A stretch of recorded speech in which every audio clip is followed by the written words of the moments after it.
안녕하세요. 아줌마예요. 아담은 오늘도 자신의 식당에서 아침부터 부지런히 일을 하고 있는데 어젯밤에 어머니와 전화로 나눈 대화 때문에 마음이 무거워요. 어머니께서 지금 지내는 곳이 불편하다고 불평을 하셨거든요. 그 말씀은 아들에게 어머니의 새로운 거처지를 구해달라는 뜻이에요. 올해 어머니께서 아담의 집에 오셨을 때도 아담은 돈을 많이 썼어요. 그때 어머니, 여동생의 딸을 위한 독일행 왕복 항공권과 독일에서의 경비를 아담이 모두 지불했고 독일에서 옷, 신발 등등 선물도 많이 사드렸어요. 게다가 몇 개월 전에 어머니가 계신 곳에 지진이 났을 때도 아담과 아담의 아내 모나는 많은 지출을 했어요. 아담은 몇백만 원어치의 생필품과 의류 등등 챙겼고 모나는 비상약 등 응급시에 필요한 것들을 몇십만 원어치 챙겨서 모국에 계신 어머니에게 직접 가서 전달해 드렸어요. 그런데 지금 어머니를 위해서 주택이건 아파트건 거주지를 알아봐야 하는지 말아야 하는지 현재 자신의 경제적 사정은 어떤지 아내인 모나에게는 어떻게 말을 해야 할지 여러 가지 생각으로 아담의 마음이 복잡하고 무거워요. 아담이 어머니에게 매달 드리는 생활비 외에도 목돈으로 어머니를 도울 수 있는 것은 아내인 모나의 월급이 안정적이기 때문이에요. 평생 경제적 활동을 하지 않는 어머니는 사람들에게 아들 자랑을 하세요. 어머니가 필요한 것은 말만 하면 아들이 다 사서 준다고요. 아들이 그렇게 할 수 있는 것이 며느리인 모나의 경제적 능력과 모나의 허락이 있기 때문인 것을 생각은 하시는지 아시는지 모르겠어요. 아담의 어머니가 계신 곳에 지진이 나서 오갈 데가 없었을 때 같은 나라에 살고 계시는 며느리 모나의 부모님, 그러니까 사돈인 거죠. 사돈께서 집에 여분의 방이 있으니까 아담의 어머니를 오시라고 했어요. 아담의 어머니는 원래 딸과 손녀와 셋이 살고 있었는데 지진 때문에 사돈의 집에 들어가게 된 거예요. 사돈 집에 살면서 아담의 어머니는 딸과 불화가 몇 번 있었어요. 결국 딸이 아이를 데리고 독립했어요. 그리고 2개월 정도 지난 다음에 마음이 불편하다며 아들인 아담에게 자주 전화를 걸고 계시는 거예요. 아담이 고민을 하다가 아내인 모나에게 말을 했어요. 모나는 남편의 말을 듣고는 이렇게 말했어요. 우리 부모님은 아파트도 하나 여분이 있으니까 그곳에 가서 지내시게 해. 월세는 내지 않아도 돼.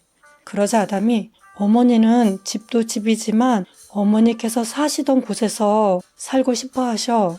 그래서 모나가 거기는 지진으로 다 사라졌는데 거기를 어떻게 돌아간다고 하는 거야? 그러자 아담이 최대한 가까운 곳으로 가고 싶다는 거지. 그래서 모나가 어머니는 돈도 없는데 그럼 우리에게 집이건 아파트건 구하라는 거네? 그래서 아담이 그런 거지.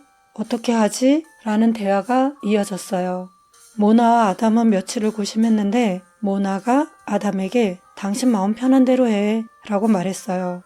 그래서 아담은 다시 목돈을 만들어서 어머니가 고향 근처에서 머물 수 있도록 아파트를 마련해 드렸어요. 그런데 어머니는 또 전화를 해서 소파가 이러네 저러네 등등 여러 가지 부족한 것들에 대해 얘기를 했어요. 그래서 아담이 어머니에게 또 돈을 보내주었어요. 시어머니는 아들에게서 돈을 받으면 늘 아들 돈을 받았다고 말씀하시는데 모나는 그게 불만이에요. 그 돈은 남편 혼자만의 돈이 아니라 부부의 돈이라는 거죠. 모나와 아담은 수입을 각자 관리하지 않고 합쳐서 관리하거든요. 그래도 남편의 어머니에게 도와주지 말라는 말은 안 해요. 아담은 자신을 위해서는 돈을 아끼지만 본국에 살고 있는 가족들을 위해서는 최대한 도우려고 노력해요. 그리고 아담과 모나처럼 가족들을 위해 돈을 아끼지 않는 사람들을 보면 가족을 위해서 헌신하는구나 하고 생각하는 사람들이 있는 반면에 아담과 모나에게 돈을 요구하는 사람들이 있어요. 아담의 삼촌이나 여동생 혹은 지인들처럼요. 아담이 거절을 못하니까 요구하는 사람들은 갚을 능력이 안 되는데 혹은 갚지 않을 거면서 돈을 꺼달라고 해요. 물론 아담은 그 사람들에게 돈을 보내고요. 도와달라고 하니까 돈을 주는 건지 돈을 줄 거라고 믿고 달라고 하는 건지 암튼 여러 해 전에 카린에게 있었던 일이에요. 카린 남편의 친구가 생일에 카린의 가족을 초대했어요. 정원에서 파티를 할 건데 음식을 넉넉히 준비할 테니까 친구를 더 데리고 와도 된다고 했어요. 카린은 그 말을 듣고 생각난 사람이 있어서 물어봤더니 같이 가겠다고 해서 그 사람도 같이 생일 파티에 갔어요. 그 사람은 동남아시아에서 독일로 유학을 왔다가 독일 남자와 결혼해서 독일에서 살고 있는 30대 중반의 여자였어요. 그 사람의 이름을 마이라고 할게요. 카린과 마이는 같은 동네에 살고 있어서 알게 되었어요. 마이가 카린을 집으로 초대해서 가보니까 깔끔하고 요리도 잘했어요. 마이가 부지런하고 독일어도 아주 잘하고 어른을 공경하는 마음이 있어서 카린은 마이를 좋은 사람으로 생각했어요. 그래서 가까이 하게 되었고요. 카린 남편 친구의 생일 파티는 정원 파티 서비스를 불러서 음식도 푸짐하고 음악도 있고 말 그대로 파티하는 분위기였어요. 카린과 마이는 식사를 마친 후 뒷정원의 벤치에서 잠시 휴식을 취하고 있었어요. 마이가 카린에게 이 집 부부는 엄청 부자인가 봐요? 라고 물었어요. 카린이 네, 엄청 부자예요. 아저씨가 부모한테 받은 유산이 어마어마해요. 그런데 얼마 전에 부자인 고모가 돌아가시면서 고모의 재산도 다 물려받았어요. 재산이 계속 쌓이고 있어요. 요즘 그 상속 받은 거 처리하느라고 좀 바쁜가 보더라고요. 그러자 마이가 성격은 어때요? 라고 물어서 카린이 아저씨야 인간적으로 너무 좋지요. 유산 받은 것이 있어도 자기 일은 변함없이 계속해요. 사실 직장 다니면서 돈을 벌어야 할 상황은 전혀 아니지만 직장에 다녀요. 매일 출근하는 건 아니고 무슨 프로젝트가 있을 때만 하는 일이긴 하지만요. 재산 자랑을 하거나 과시하기 위해 뭔가를 하거나 그런 거 전혀 없고 늘 털털하고 사람도 조건 없이 마음만 맞으면 같이 잘 어울려요. 이 집 사람들 다 좋아요. 라고 말했어요. 그때 아이들 몇 명이 뒷정원에서 축구를 하며 놀기 시작했어요. 카린이 한 아이를 가리키면서 마이에게 제가 이 집 아들이에요. 귀엽죠? 라고 말했어요. 마이는 그래요? 쟤는 못했을 거예요. 라고 말했어요. 카린이 놀라서 왜요? 라고 물었더니 마이가 부잣집 아이니까 못했겠죠? 라는 거예요. 그래서 카린이 부잣집 아들이긴 한데 못됐지는 않아요. 쟤네 부모님도 다 좋은 분들이고요. 라고 말했더니 마이가 그럼 제가 크면 못됐게 될 거예요. 부잣집 아이니까. 라고 말을 했어요. 카린은 마이가 하는 말이 이해가 되지 않았지만 마이의 생활이 그다지 넉넉하지 않으니까 그런 생각을 하는 건가 생각했어요. 그리고 얼마 뒤에 카린의 집에 마이가 왔어요. 카린의 집 거실에 들어와서 위층으로 올라가는 계단을 보더니 마이는 와, 집 엄청 크다. 집이 너무 커요. 몇 명 살지도 않는데 집이 너무 크다. 왜 이렇게 큰 거야? 라고 말했어요. 카린은 농담이려니 하고 넘어갔어요. 마이는 본국에서 학교에 다닐 때 프랑스어를 배운 적이 있어요. 그래서 프랑스에 가보고 싶어 했어요. 마이 남편의 수입이 그만하기도 하지만 여행을 좋아하지 않아서 퇴근 후 늘 집에 있었어요. 그래서 마이는 독일에서 10년 넘게 살고 있지만 프랑스에 가본 적이 없어요. 카린네는 매년 여름에 5일간 캠핑을 프랑스에서 해요. 프랑스에 있는 그 캠핑장에서는 갖고 간 텐트를 칠 수도 있고 방갈로를 빌릴 수도 있어요. 캠핑장 주변 도시에서 여행을 할 수도 있고요. 그 캠핑장에서 텐트 하나를 치고 2명이 사용하면 1박 2일에 13,000원 정도 요금이에요. 그리고 카린에게 여분의 텐트도 하나 있었어요. 마이가 캠핑을 하면 저렴한 비용으로 숙박을 할 수도 있고 프랑스에서 여행을 할 수도 있겠다 싶어서 카린이 마이에게 동행하겠냐고 물어봤어요. 카린이 캠핑장과 주변 도시에 대해 설명도 하고 사진도 보여주었더니 마이는 너무 좋아하며 딸아이와 함께 가겠다고 했어요. 여행을 같이 하면 그 사람을 알 수 있다고 하잖아요. 캠핑 이후 카린은 그 말의 뜻을 확실히 알게 되었어요. 7개 좌석이 있는 차로 모두 한 번에 이동을 하니까 함께 얘기도 하고 휴게소도 들리고 좋았어요. 프랑스에 있는 그 캠핑장에는 수영장이 있는데 캠핑장 바로 옆에 시에서 관리하는 저수지도 있어요. 캠핑장 수영장은 복장 규정도 있고 개장 시간이 있지만 저수지에서는 24시간 맘대로 놀 수 있어요. 첫날 저수지에 놀러 갔는데 마이의 딸이 물에 들어가려고 하자 마이가 물에서 냄새가 난다며 발도 들이지 못하게 했어요. 저수지에서 현지 애들과 캠핑장에서 놀러온 애들이 배도 타고 다이빙도 하고 수영도 하며 노는데 마이의 딸은 들어가지 못하니까 짜증을 내기 시작했어요. 그렇게 모녀가 물가에서 실갱이를 했어요. 그리고 다음날 수영장에 갔는데 마이의 딸은 물에 들어가서 놀았지만 마이는 들어가지 않았어요. 많은 사람들이 들어가는 물속에 들어가고 싶지 않다고 했어요. 그리고 캠핑장 주변 동네에 산책을 하러 갔는데 찻길이 아니라 나무와 풀이 있는 산책로로 갔어요. 산책로 우측과 개인 집들 사이에 도랑이 있고 도랑 주변으로 산딸기가 아주 많았어요. 좌측은 습지라서 사람의 발길이 닿지 않으니까 야생화와 다양한 식물들이 자라고 있었어요. 걸으면서 물소리와 새소리만 들리는 게 환상적이었어요. 하지만 마이는 불평을 했어요. 도랑에서 냄새가 난다며 빨리 걸어서 그곳을 떠나려 했어요. 경치에 대해 아무것도 언급하지 않았어요.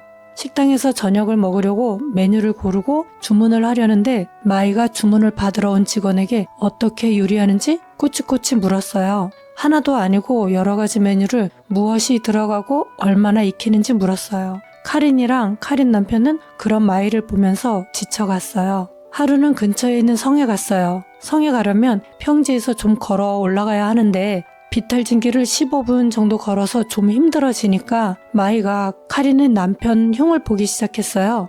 이렇게 힘들게 다니게 하면 아내가 싫어하지 라는 거예요.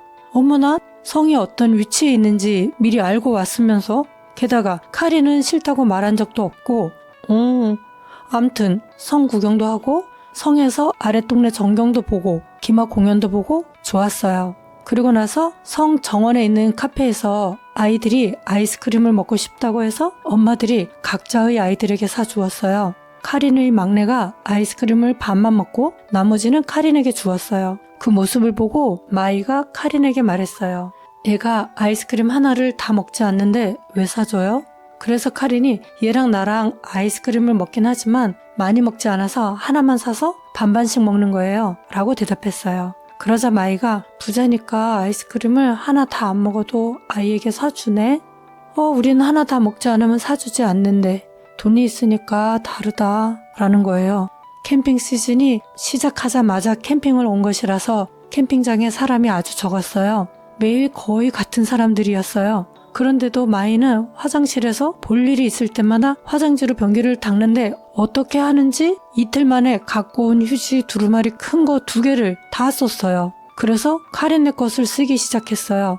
캠핑장에선 늘어지고 자유로움을 즐길 수 있는 장점이 있어요. 그런데 마이는 딸아이가 조금이라도 지저분해지면 짜증을 내고 옷을 갈아입혔어요. 마이는 4박 5일 입을 아이의 옷을 준비해 왔지만 마지막 날엔 아이의 옷이 부족했어요. 캠핑장에선 애들이 좀 지저분해져도 그날 하루는 그냥 두는데 마이는 매번 씻기고 갈아입혔어요. 아이에게 짜증을 내면서요. 마이는 딸에게 늘 독일어로 말을 하는데 야단칠 때는 매번 모국어로 했어요. 캠핑장에서 한참 떨어진 큰 저수지에서 낚시하는 사람들이 드문드문 있었어요. 저수지 주변에 나무들이 많고 피크닉 테이블도 있었어요.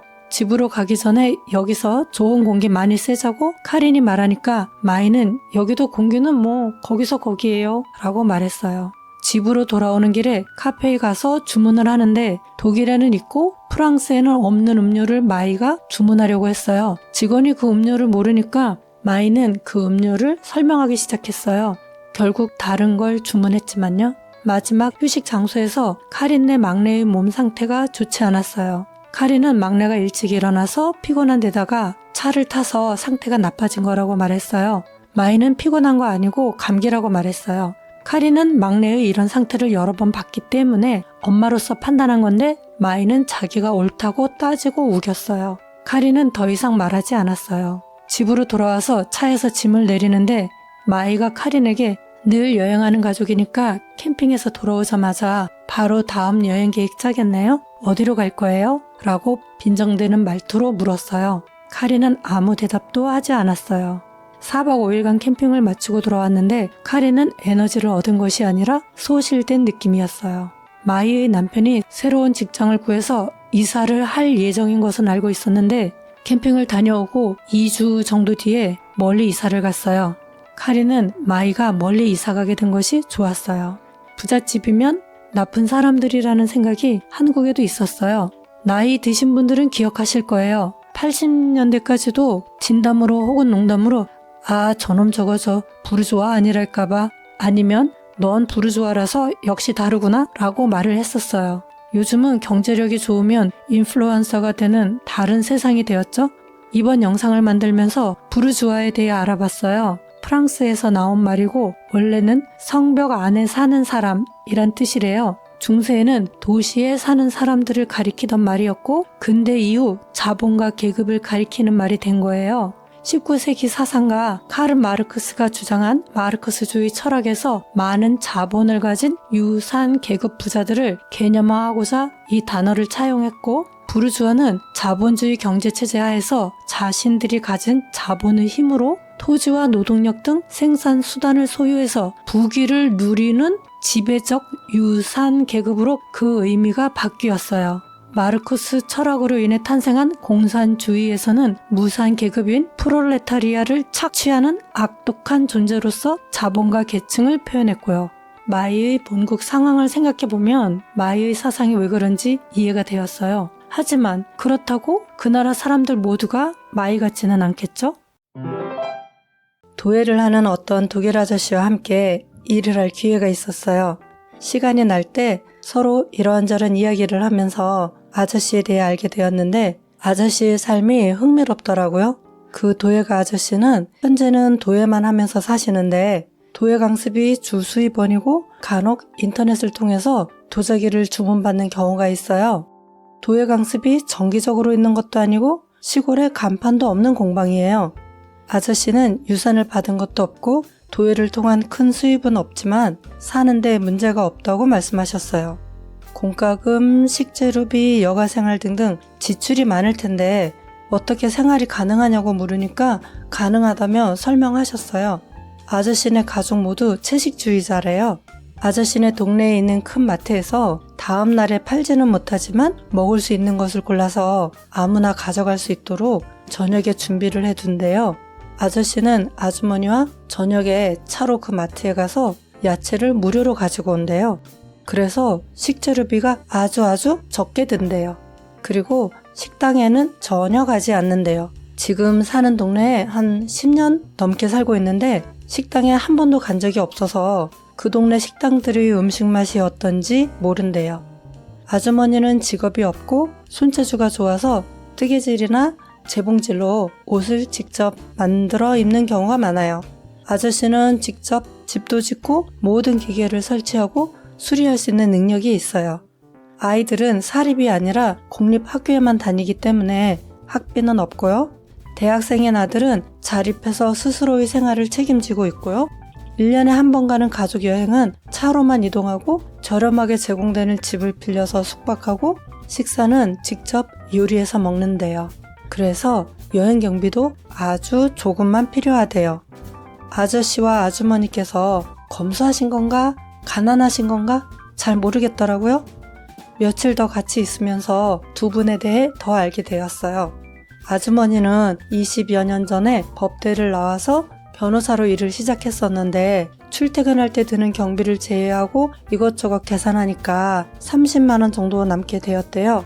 30만 원이 남는다면 차라리 일을 하지 말고 지출을 아끼자는 결론을 내려서 직업을 그만두고는 지금까지 전업주부예요. 아저씨는 화학 박사로 90년대에 미국으로 스카웃되어서 미국에서 몇 년간 근무를 했었대요. 그 다음에는 브라질, 일본, 네덜란드, 이탈리아 등등 여러 나라에서도 근무를 했었고요. 독일로 돌아와서는 13년 정도 근무를 한 다음에 정년 퇴직할 나이가 되지 않았지만 직장을 그만두었대요. 아저씨는 10대 때 취미로 도자기를 배우기 시작했고 일본에서 근무할 때는 시간이 날 때마다 일본식 도예를 배웠대요.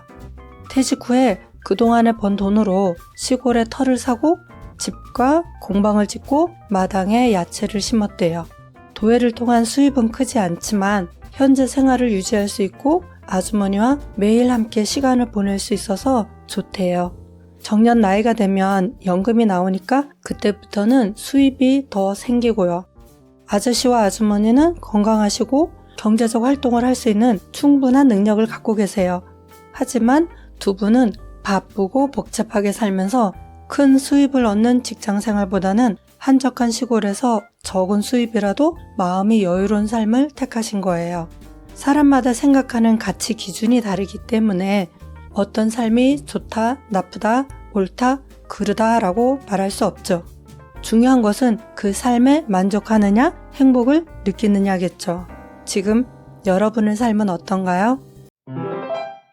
10년 전에 전주의 한 식당에서 아주 특이한 대우를 받은 적이 있어요. 그때의 이야기를 할게요. 그때 우리 가족은 한국에서 겨울 여행을 하고 있었어요. 10일 동안 강원도에서부터 무주까지 내려가면서 스키도 타고 썰매도 타고 갯썰매도 타고 농장에도 가고 겨울 산사의 설경 등을 감상했어요. 한국에서는 썰매장이 특히 좋았어요. 유럽에서는 썰매를 타다가 중간 지점이나 아래에 머물고 있는 사람들을 피해서 내려가다가 방향을 바꾸거나 멈춰야 해요. 그래서 발이 눈투성이가 되거나 속도를 즐길 수 없을 때가 있어요. 한국은 사고를 방지하고 썰매의 즐거움을 위해서 안전요원이 사람들을 통제해 주니까 좋았어요. 그해 12월 말부터 정말 추웠어요. 6일간 강원도에서의 여행을 마치고 무주에 가기 전에 전주에도 가고 싶었어요. 전주는 한지, 한정식, 한옥마을이 유명한데 제가 한지 공예가라서 전주 한지 문화축제에 참가한 적이 있어요. 그 축제에 참가한 이후로 오랫동안 전주에 가지 못해서 아쉬웠어요. 남편이 전주에 가면 제대로 된 한정식을 먹자고 했어요. 전주 고속버스 터미널에서 택시로 한옥마을 입구까지 갔는데 거기에 바로 한정식 식당이 있었어요. 나무가 있는 정원이 있고 건물도 좋아 보였어요. 건물의 한쪽 면은 통유리고 내부는 여러 개의 객실로 나뉘어져 있었어요. 분위기로 봐서 음식값이 좀 비싸기는 해도 그만큼의 가치는 있겠다는 느낌이 들었어요. 남편은 주변에서 사진을 좀 찍고 오겠다고 해서 저와 아이가 먼저 식당에 들어갔어요. 안에는 개량 한복을 입은 중년으로 보이는 종업원이 있었어요. 제가 우리는 3명인데 온돌식도 있냐고 물었더니 2층에 있기는 한데 손님이 없어서 보일러를 꺼놓은 상태라고 종업원이 대답했어요. 보일러를 켤 수 있냐고 물었더니 지금 작동시키면 시간이 너무 많이 걸린다고 대답했어요. 종업원의 언행에서 보일러를 가동시키고 싶지 않다는 것을 확실히 느낄 수가 있었어요. 평일날 저녁에 이 시간이면 손님이 더올 가능성은 적고 우리만을 위해서 보일러를 작동시키는 것이 에너지 낭비일 수도 있겠다는 생각이 들었어요. 그래서 종업원에게 알았다고 말하고 어디로 가면 되겠냐고 물었어요. 종업원이 저에게 여기는 그냥 식당이 아니에요. 한 테이블에 15만 원, 20만 원, 30만 원 이런 식으로 해요. 라고 말했어요. 왜 그런 말을 하는지 알지 못했지만 알았다고 대답하고는 어디로 가면 되냐고 다시 물었어요. 그랬더니 종업원이 안내를 안 하고 우물쭈물하더니 테이블 하나를 가리키며 그쪽으로 앉으라고 했어요. 그 테이블을 보고 저는 화가 너무 나서 종업원에게 그냥 나갈 것이라고 말했어요. 그 테이블은 입구와 가까운 곳에 있었고 한정식이 차려질 크기가 아니었어요. 식사를 안 하고 나간다는 저에게 종업원은 바로 안녕히 가세요 라고 인사를 했어요. 제가 나가는 것을 반기는 느낌까지 들었어요. 식당 밖으로 나간 다음에 남편을 만났고 식당 안에서 있었던 일들을 이야기했어요. 다시 들어가서 뭐라고 말을 할까 말까 고민을 했지만 그럴 가치가 없다고 판단하여 다른 곳으로 갔어요. 그리고 생각해 보았어요. 왜 고급 한정식 식당에서 손님에게 자리를 안내하지 않고 음식값을 먼저 설명했을까? 왜 식당 입구에 있는 작은 테이블을 권했을까? 그 종업원이 저에 대해 아는 것은 외모밖에 없는데, 그리고 생각이 든 것이 저의 외모였어요. 당시 6일 동안 추운 밖에서 여행하며 다녔기에 제 몰골은 우아하거나 잘 치장하는 것과는 멀었을 거예요. 화장을 하지 않은 채 스키복 바지와 겨울 점퍼를 입은 아줌마였지요. 스키복을 알면 스키 타는 아줌마로 보였을 테고 아니면 밖에서 일하던 아줌마로 보였을 수도 있겠죠. 다른 손님들께 제 외모가 신뢰가 된다면 나뉘어져 있는 객실로 안내하여 다른 손님들과 우리가 마주치지 않게 하면 좋았을 거라고 생각해요. 그리고 평일에 좀 늦은 저녁 시간이라 더 이상은 여러 단체 손님이 갑자기 올 일이 없을 텐데 우리라도 받아서 영업을 했다면 식당에도 좋았을 거고요. 전주에서 하룻밤을 묵은 다음에 우리는 버스로 무주에 갔어요. 무주 스키장에 바로 연결되어 있는 티롤 호텔에 3박을 예약해 두었었어요. 저는 전날과 같은 외모로 티롤 호텔 로비에 체크인하러 갔어요. 직원이 체크인을 도와주면서 전망 좋은 객실로 바꿔주겠다고 했어요. 제가 예약한 객실에서는 스키장 뒤쪽이 보이는데 서비스로 받은 객실은 더 비싸고 스키장이 정면으로 보였어요. 그래서 스키를 타지 않을 때는 방에서 다른 사람들이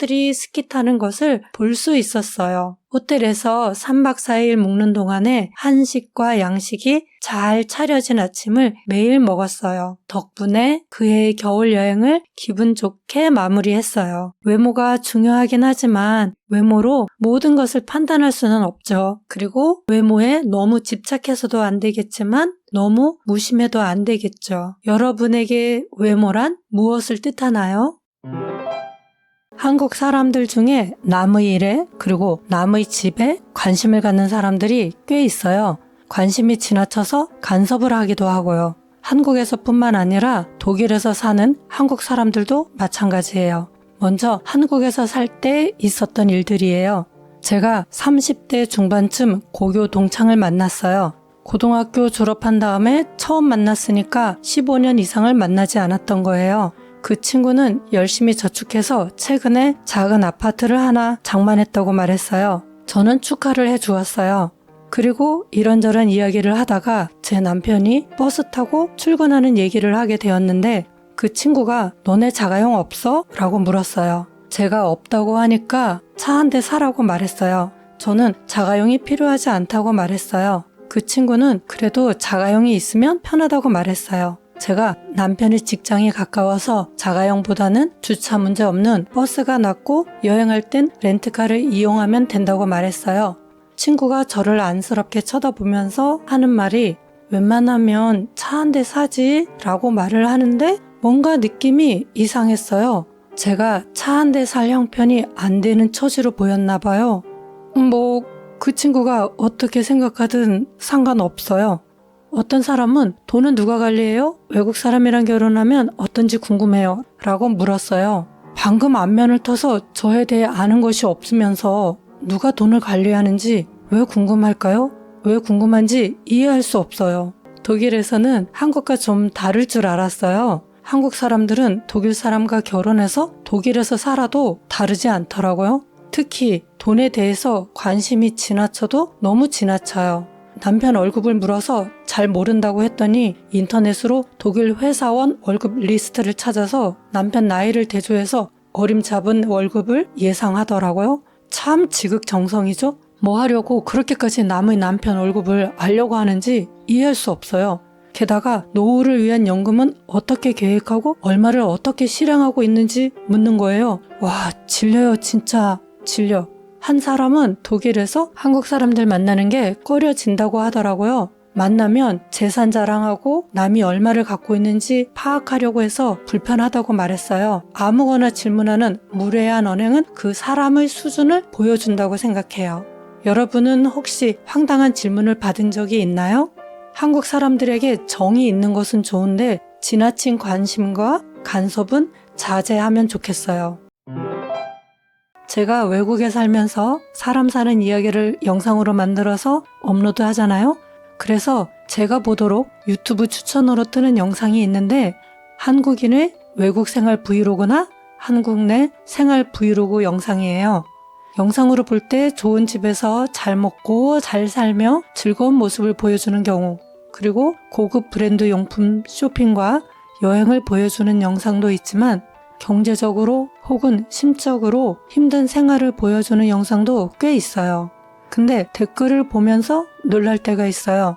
경제적으로나 심적으로 힘든 사람들이 많이 보여서요.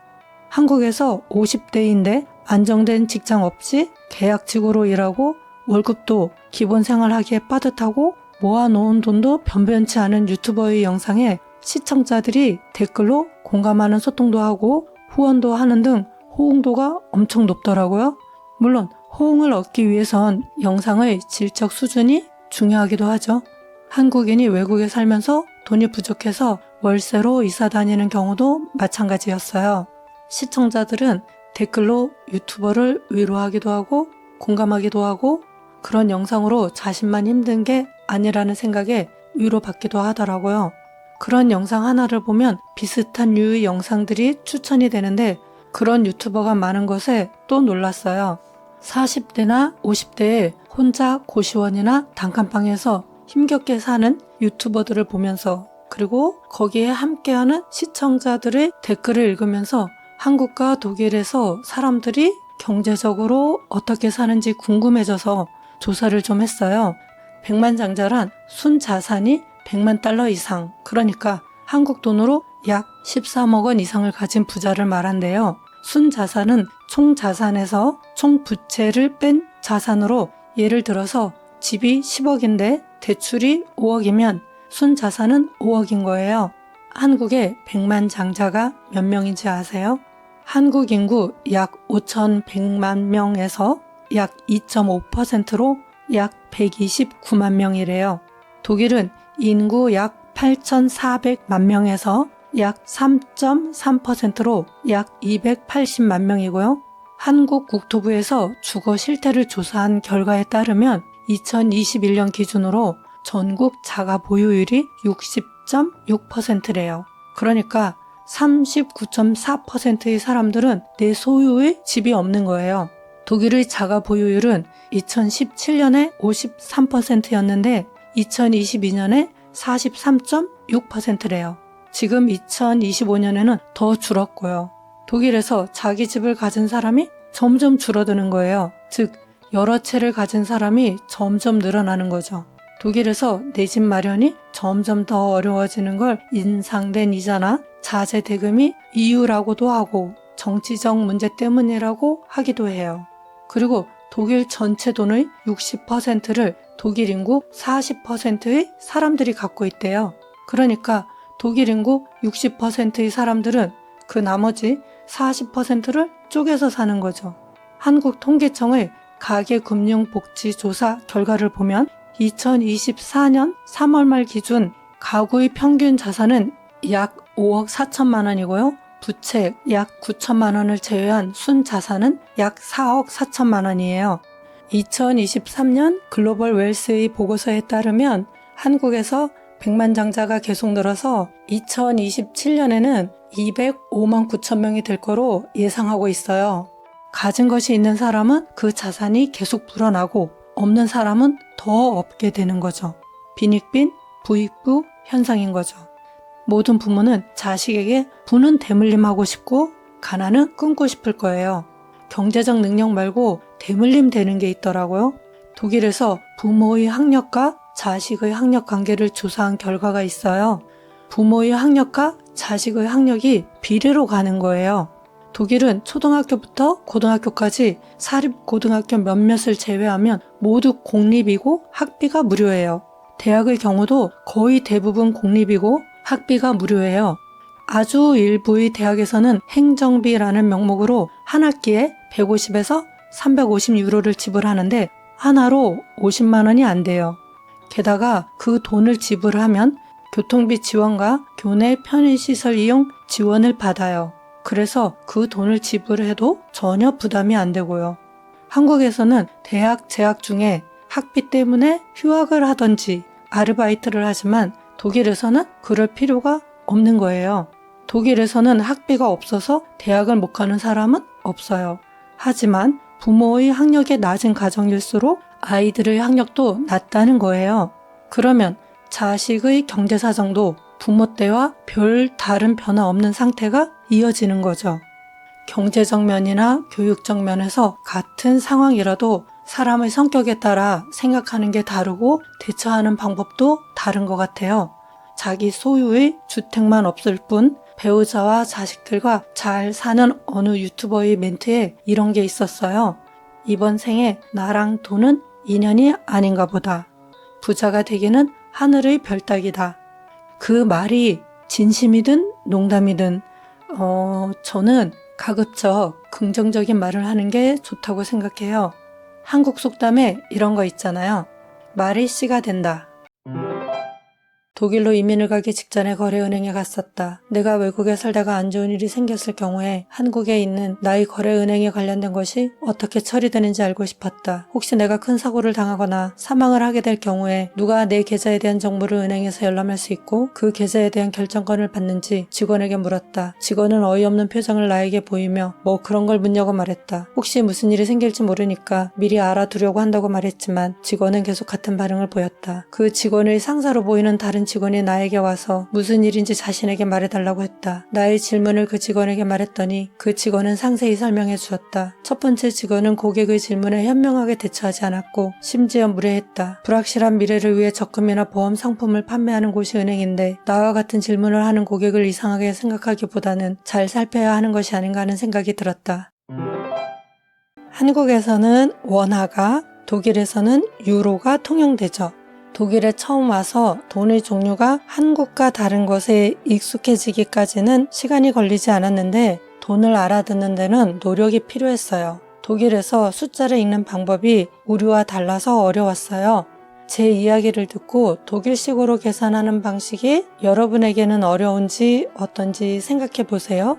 유로는 지폐로 200유로, 100유로, 50유로, 20유로, 10유로, 5유로가 있는데 저는 녹색인 100유로짜리가 제일 예뻐 보여요.